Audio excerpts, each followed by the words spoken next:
আমাদের বাবরি মসজিদের জন্য আবার একজন মামলা করলো।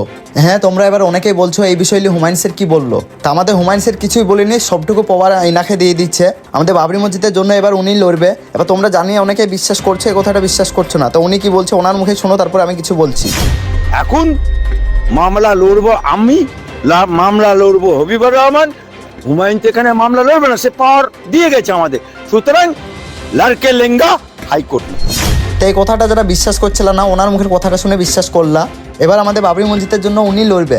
কিন্তু আমি আরেকটা জিনিস ভেবে পাচ্ছি না, ওই যে হিন্দুদের একটা বড়সড় পুজো করলে ওরা সরকারের টাকা নিচ্ছে, একটা মন্দির করলেও ওরা সরকারের টাকা নিচ্ছে, ওতে তো আমরা বাধা দিচ্ছি না। তাহলে আমরা বাবরি মসজিদ করছি, এতে তোমাদের আপত্তি কিসের? যে তোমাদের টাকা নিচ্ছি তাও না, যে সরকারের আমরা টাকা নিচ্ছি তাও না। আমরা মুসলিমরা যে যা পারছি সবাই মিলে দিয়ে আমরা নিজস্ব আমাদের জায়গায় করছি, তাহলে এতে তোমাদের আপত্তি কিসের? তা আমার এই ভিডিওটা যদি মুসলিমদের কাছে যায় তাহলে তোমরা একটা শেয়ার করো, আর যদি হিন্দুদের কাছে যায় তা তোমরা একটু ভেবে দেখো আমি কথা কিনা ভুল বললাম না ঠিক বললাম, সেটাই তোমরা তখন কমেন্টে বলবা।